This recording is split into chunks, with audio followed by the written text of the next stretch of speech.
Welcome to the Book Buzz Show with Cheryl, where we dive into the captivating world of books.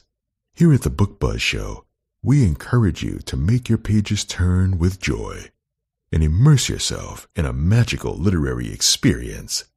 Enjoy the show.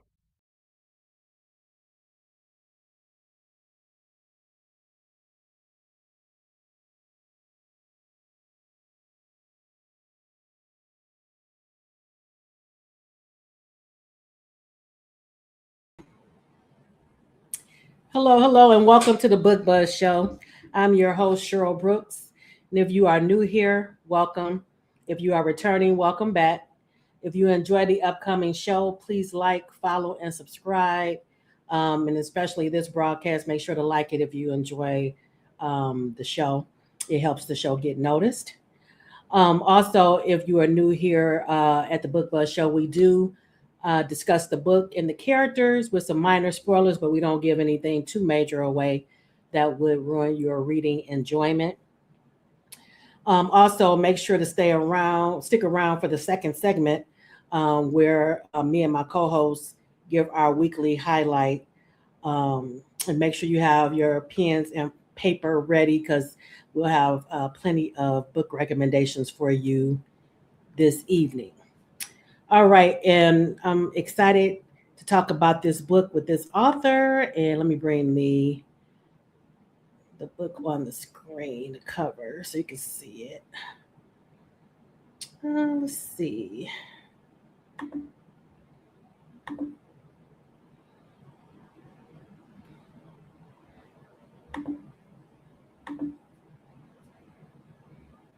All right, and that is the beautiful book cover, Burden of Love by Maya. And as you all know, I love a good book cover, so I'm loving this.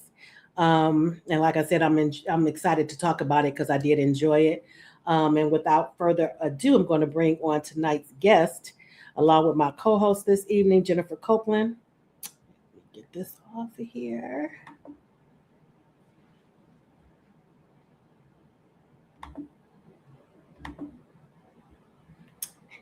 Welcome, Maya, to the show. Hey, y'all. Thank you for having me. You're welcome. You're welcome. All right. Let's see. Looks like we have a couple of people in the audience. Hi, Myra. Hi, Erica. Thank you for joining us. We also have Instagram up and Facebook. Facebook shows on here along with YouTube, but Instagram doesn't show up in the main feed, so we'll keep an eye on that. Hello. Welcome. Hi, y'all. All right. So we're going to get right into it. Since this is your first time on the show, can you tell us a little bit about like your writing journey, how you got started from idea to publish? Okay, so I started writing books at the tender age of 13. Okay. And I published my first book at 16 years old. I had no business writing any of the things that I was writing at 16. So that's why, like, for the first 5 years of my career, didn't nobody know in my family that I was writing books. I was just signing contracts without my daddy. Oh my goodness. So you actually got traditionally published at 16, or you put? No, it was through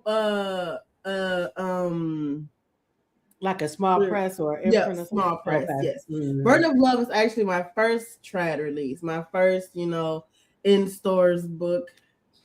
So that was fun. Congratulations on that, by the way. Thank you. Yeah. Black Odyssey was one of our sponsors at one time, so I'm always trying to support, and they're always supportive as well. So congratulations on that. So after that, what was the next path for you to get to where you? Is this your first book since then? Oh no, I have 36 books in my catalog. So after high school, I went to college. I kind of took a break. I was like, let me focus on my education. But then COVID hit, and I'm just like, I need to do something with my hobbies. So I got back into writing. And then I was really into Monica Walters. Love her down. I love her I stuff saw too. that her publisher, Beloved Presents, was accepting submission. So I was like, let me see what's up over there at BLP. So I submitted to BLP, and my career skyrocketed after that. Like Beloved, love that woman down. She definitely catapulted my career and helped me find my lane. Okay. And I've heard other authors say that she's she's good and she helps motivate and mentor everybody. She's So so good. that's awesome. Okay, so what is your writing process like? Do the characters come to you first or the plot? How do you usually? I'm a little all over the place. Most of the time, it's the plot. Like I'll be listening to music, watching a movie, and the plot just goes boom. Let me write this down. Then Okay. I'll do the characters, and then I'll flesh out the development to see how this plot could come to life. So yeah, I'm definitely plot first, character second kind of girl. Okay. And do you outline? Oh yes, I used to try to do it without an outline, but that was a mess. Numbers mixed up. I get the ages mixed up. No. I have to outline it all. And you know what? I love that because I love hearing the different, the way the authors, different people have their own process and stuff. So everybody has their own way of doing it. So I love that. Mm-hmm. Hello, Francis and Ola. Thank you for joining us. And Erica says, shout out and thanks to Be Love. So are you more creative in the morning or in the evening? When do you usually do your writing? I think at night now because my kids have me up at 6 a.m. So once the house is in bed and I can just lock in with my stuff, that's when the creative flows. Do you also work another job or are you doing writing? So I'm a graphic designer as well. So during the day I try to get my orders out. I do back and spines. I do the interior formatting. Okay. Yeah, I like to dabble in things. I like that I can stay home and do these things though, because the job market right now is kind of scary. Right. Hello, Katina. Thank you for joining us. Let's see. We have a few more people. Jordan Taylor saying go Maya. We had Tatum James. Thank you for joining us. Tatum. Okay, so I've started asking authors this. Okay, so in your writing and your stories, what do you think is your specialty? What do you think your readers would say you're known for? Oh, the insta love. When you read a Maya book, baby, it is insta love. My characters fall in love really fast. By the third chapter, they in love. I promise you. I noticed that in this one. Yes, I can touch and agree with that statement in all of Maya's books. Look, I don't know a slow burn at all, even in my real life. I met this man. We were sneaky links, and then we fell in love and had a baby all within like 3 months. So okay. That's like so I can see why it would be insta love for your stories then. Hello, Lamar Sproul. Thank you for joining us. Francis is saying she loves the insta love. I can deal with some insta love as long as it's not too fast. He said Maya is his sister. He loves you. All right. So what advice would you give to someone just starting out in their writing journey? I would say if you're starting out now in 2026, that with social media, it is easy to get lost in what the readers say they want and what is popular and what is trending, but definitely stay true to what you need to write from your heart. Because trying to follow trends and it doesn't work, the readers can tell it's not true to and authentic to your pen. Like stay true to your pen. Don't let what readers say they want intimidate you, because baby, everybody said they want everything and everything doesn't work. Do you read reviews or do you stay away from No. Look, I'm sensitive about my books, and I know reviews can be harsh. So I try to only like do it for promo purposes now because readers like to see what readers say. So I'll screenshot a review and post it, but I can't look at the reviews too much. Because you can be harsh. Even if they load, I'm like, I don't know. I'm gonna just stay away to protect my peace. I get it. Okay, so I have a few fun questions that I started asking romance authors. Okay, so what is one of your favorite romantic gestures made by one of your characters?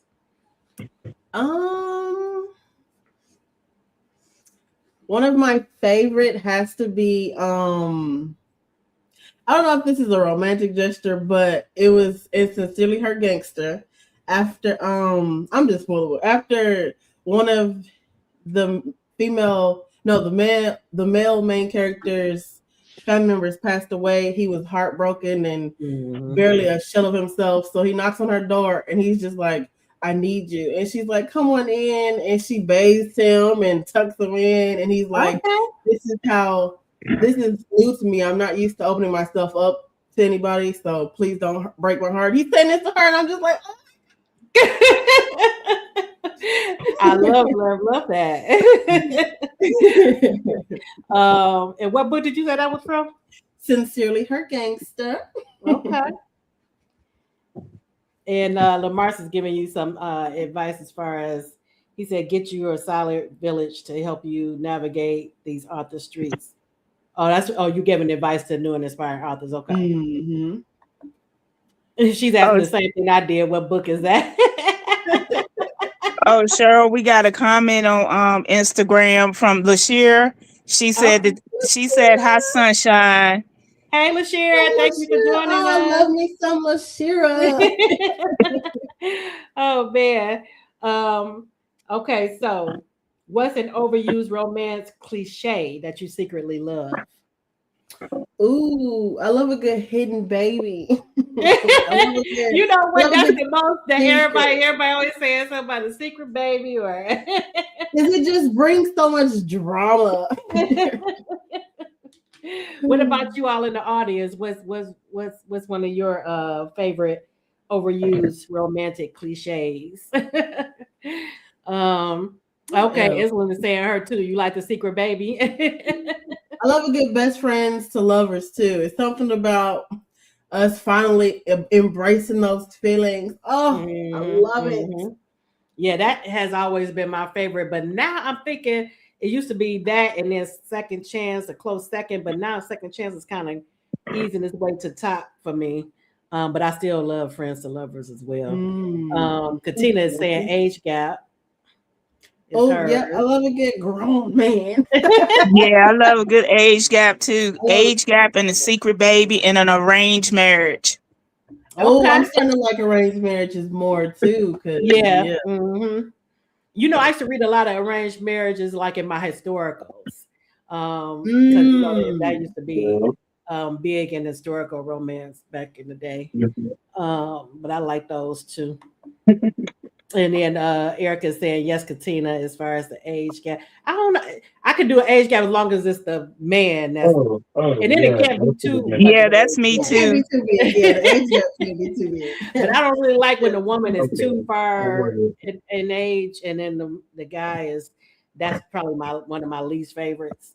And Tatum James is saying forced proximity. Yes, that's a good one too. Yes, and mixing it with an office romance.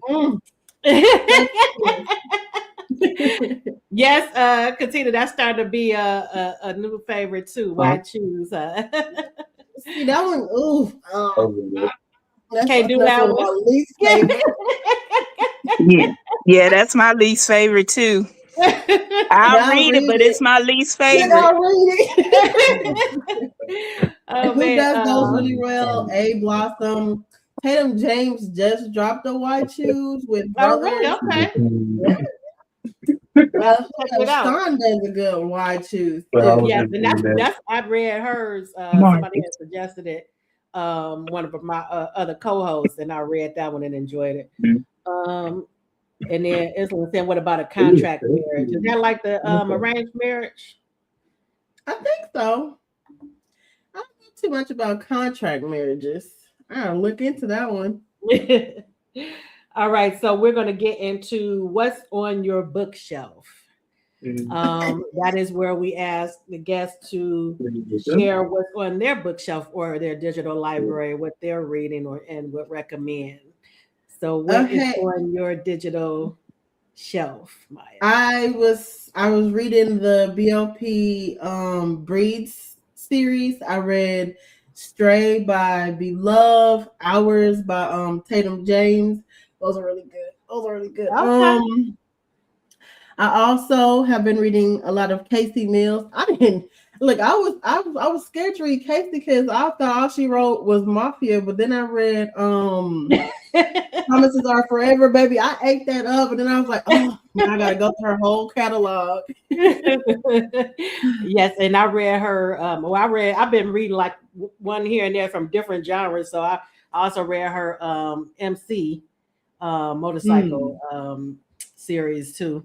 And we just had her. She was on the show. Oh, she was on the show for her thriller that she did. You Could Do Damage. Mm-hmm. Yeah, I had that on. No, it was we did You Can Do Damage in the chat, but she was on for one that she actually did with Black Odyssey last year, and I can't think. Innocent Intent. Innocent Intent. Yes. Yeah. Mm-hmm. And okay, so I wrote down you said Breeds was one. Mm-hmm. Now, is that a series? Yes, I think there's 15 books in the series. Oh, okay, so it's different. It's different authors. Yes, it's different. Okay. So I'll check those out. Okay, so we're going to get into the book and the characters. For those who haven't read Burden of Love yet, can you give a brief overview of what the book is about? Burden of Love is about Talia and Maddox, who meet on a discreet dating site, and things get spicy, but they promise, like, let's keep it off of the things of what we do personally until they can't anymore. And then they discover that they are on opposite sides of the law. Right. And now there's a battle between, can we be together? Can we get through this? What's happening? And it just gives you all the feels. Yes, and as I was telling you off camera, I love the legal romance, and I haven't read it in a while, so it was good to get back to it. Because I used to read a lot of the Pamela Samuel-Young back in the day, and that was the legal stuff. Let me see. Erica saying ours was Chef Kiss Hot Love versus 2. I don't know. Oh, ours. That was one of your picks. Your book picks. Yes. Okay. Yes. All right. Okay. So, how would you describe Talia to, as far as not physically, but her character, her personality? She's young. She's emotional. She's driven. She has a lot of weight on her shoulders because she has big shoes to fill with her dad being this head of the law firm. So she has big shoes to fill. She has to make a name for herself. So there's a lot of pressure. But again, she's young and she wants to experience life. So yeah, she's very. And she's driven. Would you say that? Yes. Yes. And what about Maddox? How would you describe him, his character? Serious. He also has a lot of weight on his shoulder, being the sole provider for his family, wanting to do the right thing, but also getting lost in real world things that make you sometimes have to make the tough decisions to not do the right thing, you know? Right. And that's interesting that you bring that up, because both of them do have that in common, where they, like you said, have the weight of the world on their shoulders. Talia, she doesn't want to. She just graduated right from law school, and she wants to impress her father and wants to prove basically that she deserves to be in the firm. That is not because she's the daughter, basically, and she, she wants to make her father proud. So, and then Maddox, he's dealing with his mother, and her illness, and being the sole provider because he's the head of the house of the family, and also taking care of financially, I believe, his sister and his niece as well. Yeah. Yes. So, which brings its own set of struggles and makes him ripe for, blurring the lines a little bit. Mm-hmm. Erica is saying, let's see. Burden of Love was enjoyable watching the two characters who you would think at first were on different sides, but saw in the end they were going in the same direction, right? Mm-hmm. Yeah. Now, this is what I would when I first started reading it, and let me know, Jennifer, if you thought this too. And maybe it's just my age, because they're in there. She's in her 20s, right? Okay, so you said dating now, but wasn't there more of a hookup app? Because it seemed like it was a hookup app where you just hook up with somebody and you don't tell them your real name and they don't know anything about you, which is fine. But at first I was looking a little at them side eye, like they were making some decisions, like her going off with him. She didn't know this man. And I'm definitely. Yep, definitely with that law degree, she sure was making some questionable decisions. What did you think, Jennifer, about that? Yeah, I thought the same thing when I was going into it. I was like, okay, what's going on here? Right, not a regular day now. This was more like, okay, we're gonna hook up. Which, okay, is like, I don't have a problem, but then, like I said, when she went off with him out of town, I'm like, that's dangerous. Very dangerous. You don't know this guy. Don't even know his real name.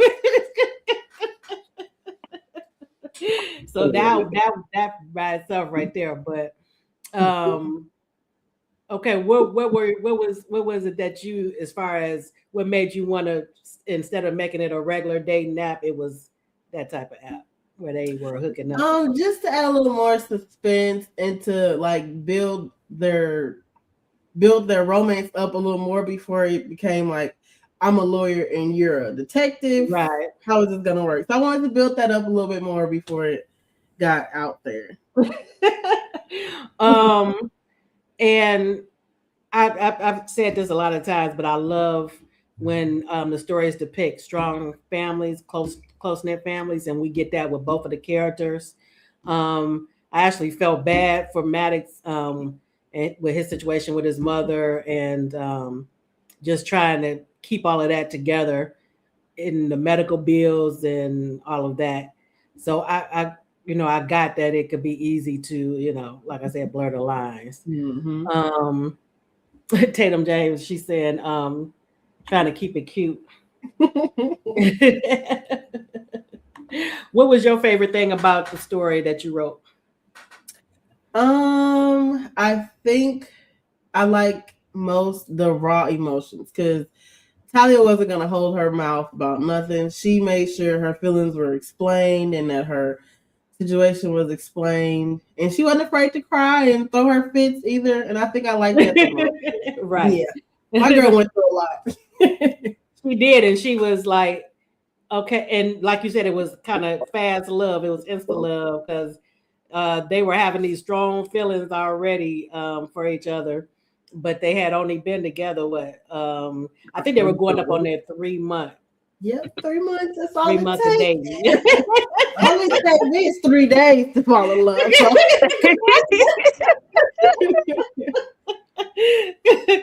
Oh man. But I loved, like I said, I loved the dynamic of the relationships, but my favorite, to be honest, my favorite thing is, and it tore at my heartstrings, was the case with Donovan. That really drew me in from the beginning.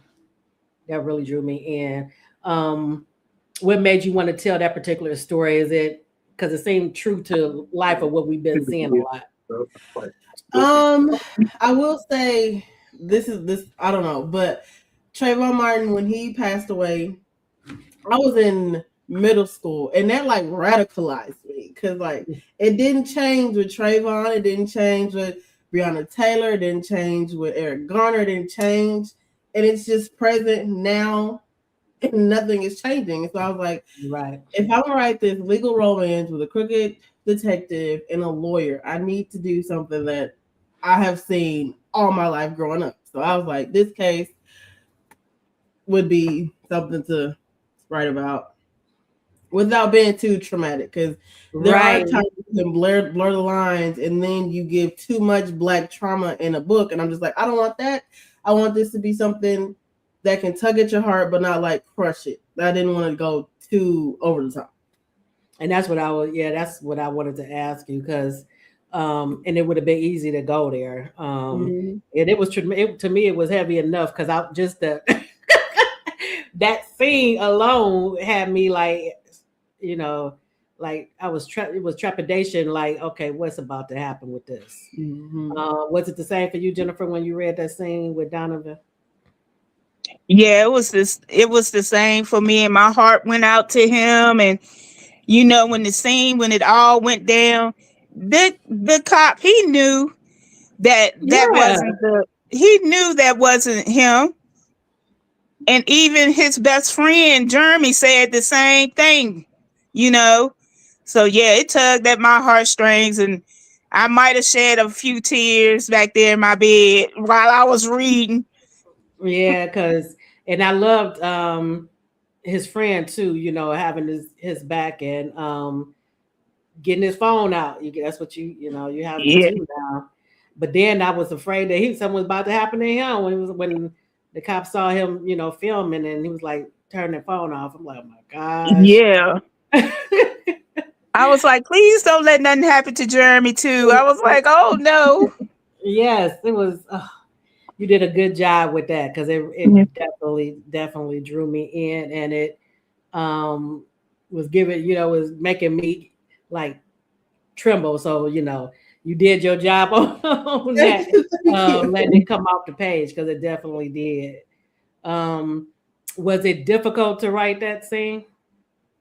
Yes, because I didn't want to. I was like, I have to think about my readers. I don't want to trigger to anybody too bad. So like, how can I depict this and show what Black boys all around America are going through without traumatizing anybody? So I had to rewrite that scene a couple times. I was like, let's not get too Law and Order. Law and Order in here. Oh, but I'm glad you decided to go that route, though, because it didn't need any, it really didn't need it. It brought it home. Okay, so with Maddox, what made you decide to go the route that you did with him? Because we talked about his struggles as far as the financial struggles, and which made it right for him to be in the position to blur the lines. But you didn't totally make him like you didn't totally go there with the dirty cop thing. Yeah. I had to find a balance, because I watch a lot of crime shows anyway, so I see the crooked cops on TV, and I was like, I want him to resemble this a little bit, but he is also still a Black man, and it ain't a lot of Black men who gonna get away with doing some of the outrageous stuff that these cops can get into. So I was like, what can he do that is redeemable for this woman to still want to fall in love with him at the end of the day? Right. Especially with her being, a lawyer, and her being on the right side of the law. And Erica saying she didn't see his side hustle coming. Yeah. And then you were saying as far as with the traumatic, just enough to put you in the mindset and set the scene, but not traumatizing you. Yeah, most definitely. And I appreciated that, because I stay away from too heavy stuff, but it was just the right amount, in my opinion, not too over the top with that.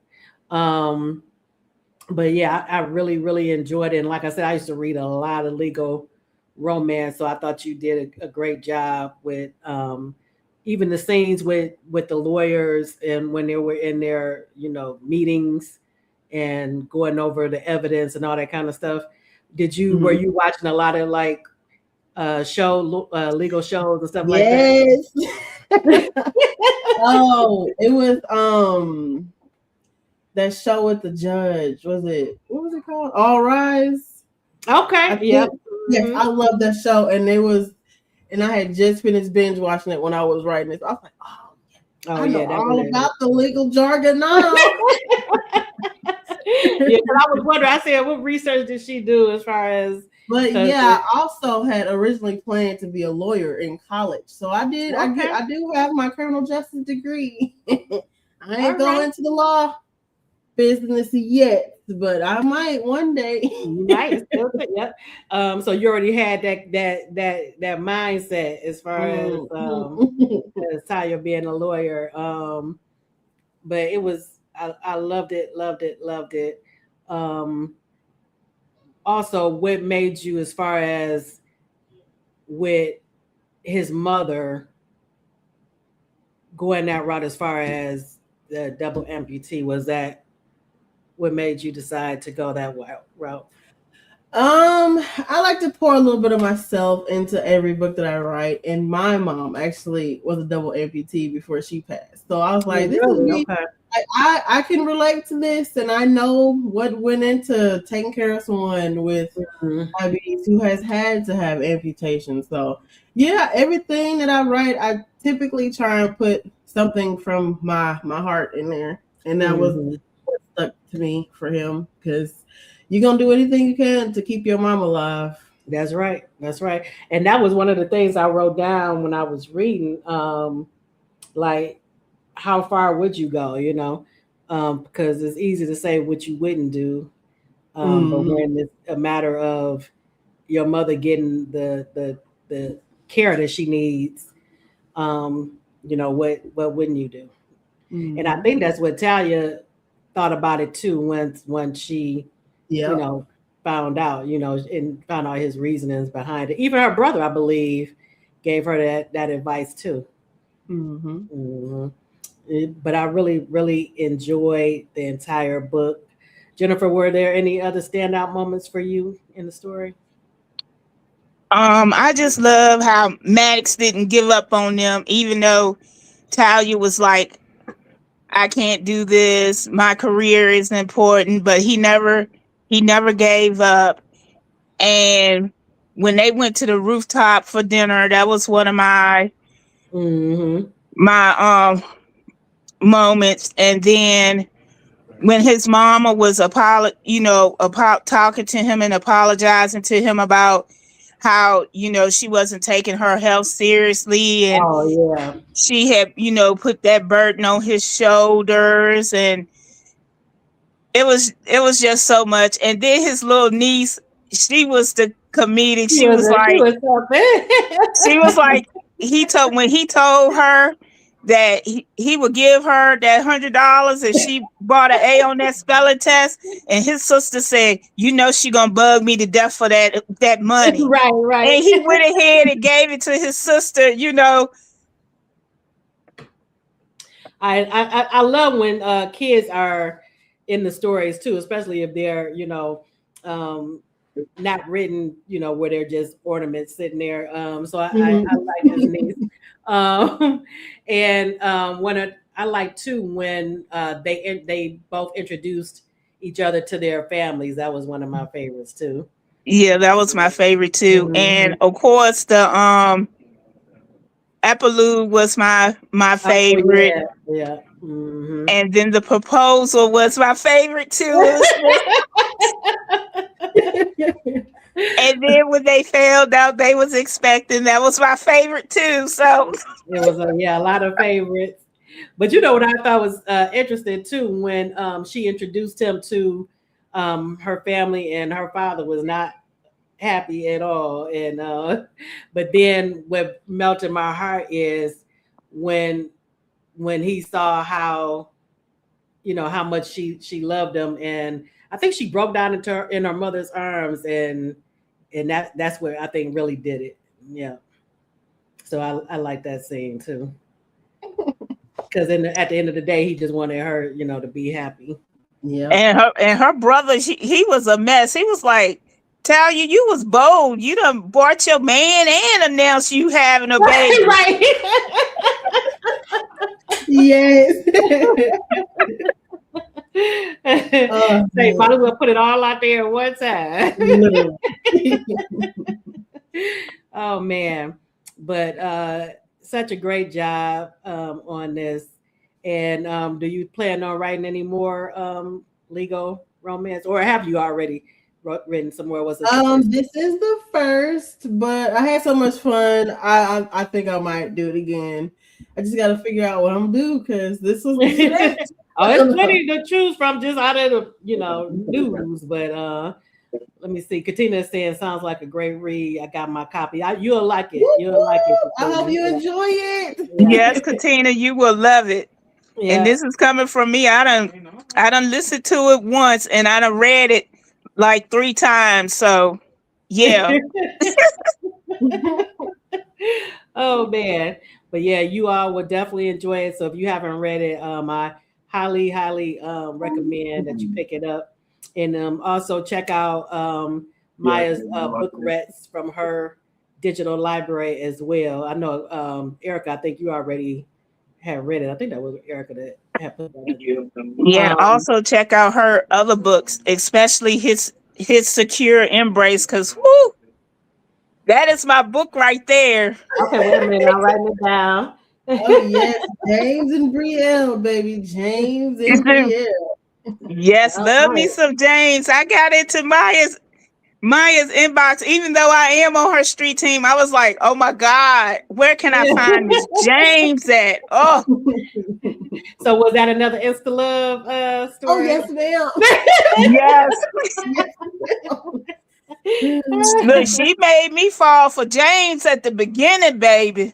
Okay. All right. I'm definitely gonna have to check that out. And Erica is saying, and definitely read A Charming Proposal. All right, so y'all got my y'all talking about me with me growing your TBR. Y'all got mine growing. I love that series. A Charming Proposition is book 3 of a brother series I did. Okay. Love those boys down. All right, so I'm gonna have to check that out. Do you have anything coming up that you can talk about? I just dropped Queen's High. It's a mafia adjacent Insta Love. Okay. It's a roommate agreement. Oh, I loved it so much. She ends up breaking up. Well, her boyfriend puts her out of the house unexpectedly one day. So she gets into a roommate agreement with her best friend's brother, and sparks fly. Okay. Love is made.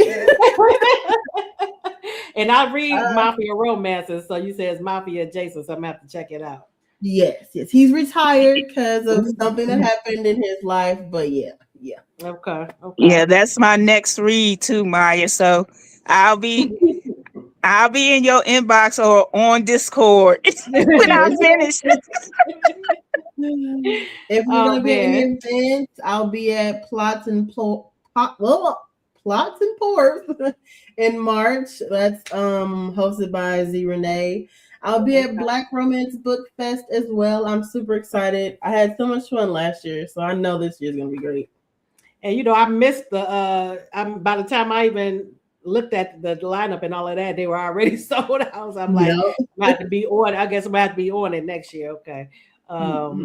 But yes, so anybody that plans to go to the events, you'll be able to see Maya there. All right. Well, I want to thank you so much for coming on the show. We are at our time. And like I said, I enjoyed the book, and much success to you on the book with this being your first traditional. That is awesome. Thank you. You're welcome. And we'll have to have you back on the show. I'll let you know once I read these recommendations of yours and your books that Jennifer and Erica told me to read. Yes, ma'am. All right. Enjoy the rest of your evening. Thank you for having me. It was so much fun. Bye, y'all. Good night. Well, good night. All right. So we're about to get into our second segment where we go into our highlight of the week. Let me bring those up. Um,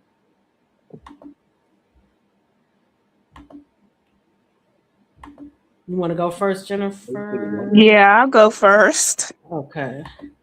And you know, I haven't read. I haven't read this one. So I'm gonna have to check it out. Your highlight. Get into it, Cheryl. I finished listening to it. I already read it.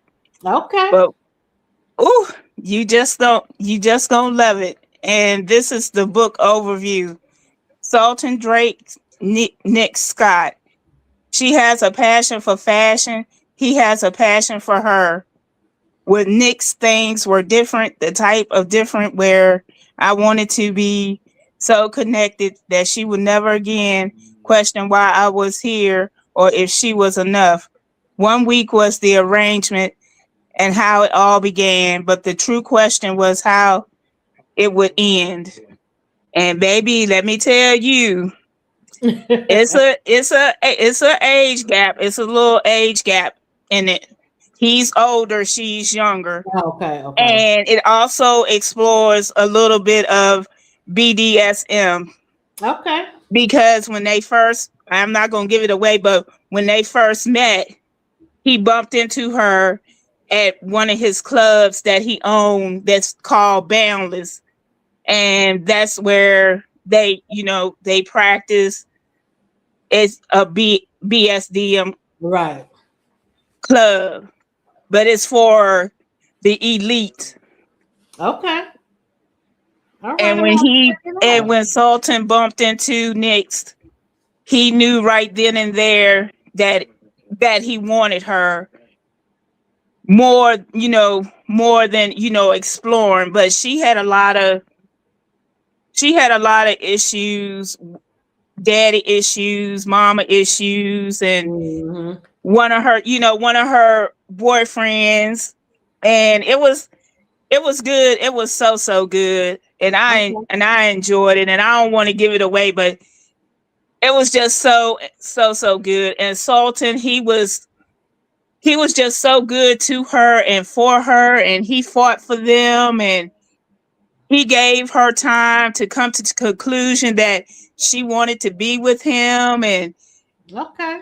it was just so good. And I Well, really enjoyed it.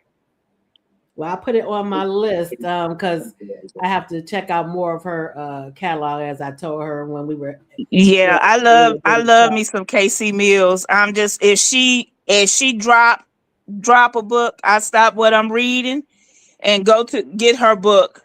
Okay. Yeah, I definitely have enjoyed what I've read of hers, and I really enjoyed the one that we did for the book club. The damage one. I can't think of it. You can do damage too. Damage 1 and 2, yeah. Mm-hmm. Really enjoyed those. All right, and mine for this week is Erica. Have you read that Jennifer's Highlight by Casey Mills? I'm gonna have to check it out. Or anybody else in the audience? Now, mine I have talked about before, but not as a highlight. I don't believe. But I really enjoyed this one, and actually, Jennifer is the one who told me about it back in the day.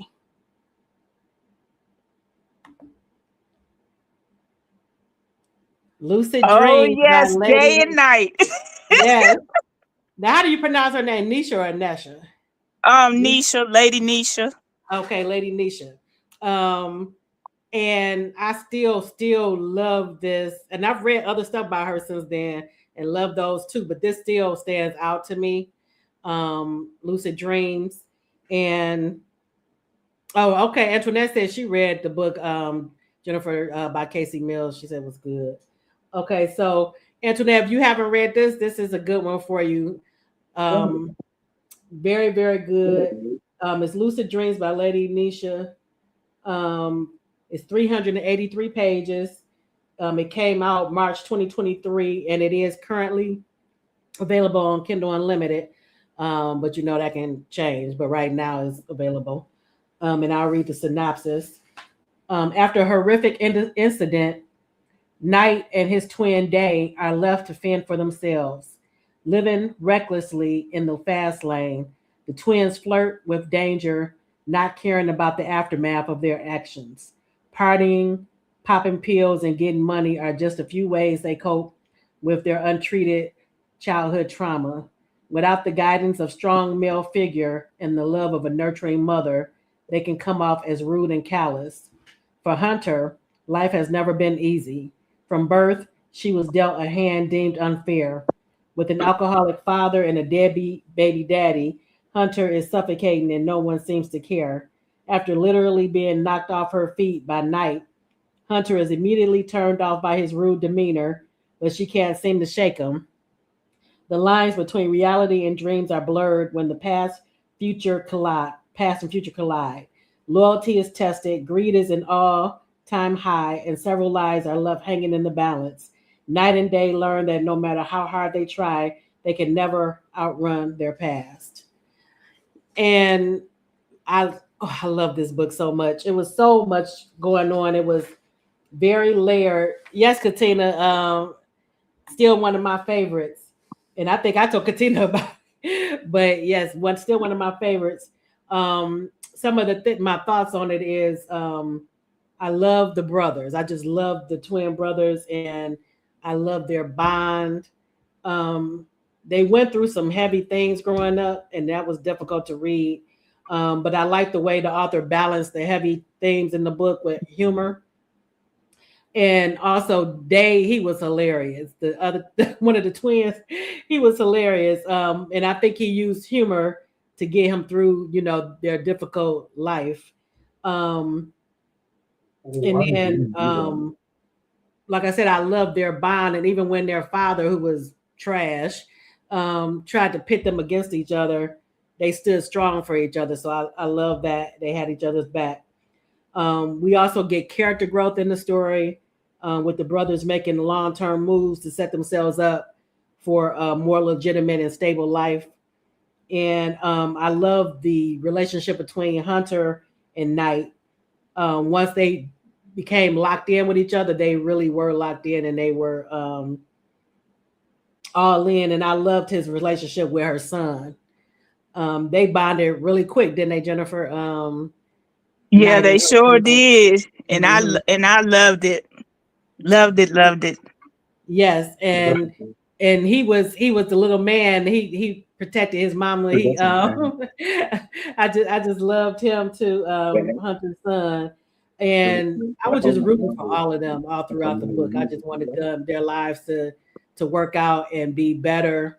So, I was rooting for Night and Day and Hunter and her son the entire time. Anything you wanted to add, Jennifer, on this? Oh, it was just so good. And I was like, when I finished it, I said, let me message Cheryl and see if she done read anything by Lady Nisha so I can recommend this book to her. Yes, and I'm so glad you did, because man, I loved it. Still one of my favorites. Because I read it in 2023, and I was reading one of the reviews from another reviewer, and she was saying that it stays with you. It had a lasting effect, and I agree with that, because yeah, I do too. I liked it so much. I had to go to Amazon and order me a copy. And I'm going to definitely do that. I need to make sure that I have a copy of this, because it's one of my faves. And we actually did talk to the author in the group, in the chat, but it wasn't on this book. And I'm gonna have to have her back so we can talk about this actual book, because this is still one of my favorites of hers. Even though I enjoyed the other books that I've read of hers as well. But again, everyone, thank you for coming out and enjoying and supporting the show. And I hope you enjoyed the show. And if you did, please be sure to like the broadcast and share it so others can also find out about it. Erica said she got the audio last month when it was on sale. Oh, you know what? Maybe I should try to listen to it, because I've read it. I didn't listen to it. Yeah, I'm gonna have to listen to it too. I'm gonna have to get it too. Yeah, I wonder how's the audio. I'll listen to the sample first to make sure I like the narrators. But yeah, it's an excellent read. I highly recommend it to those who haven't read it yet. You won't be disappointed. Next week I will be on with Vanessa Riley. We'll be talking about Fire, Sword, and Sea. Katina is going to be co-hosting, and I'm excited about that. That was another good read for you all if you like historical romance. Not romance, historical fiction. It has romance in it too, though, but it's considered historical fiction because it's based on a true historical person. Thank you, Francis. Thank you. All right, everybody. That is our show for the evening, and I hope you enjoyed it, like I said. And I'll see you next week, and same time, same station. Have a great evening. Good night. Good night.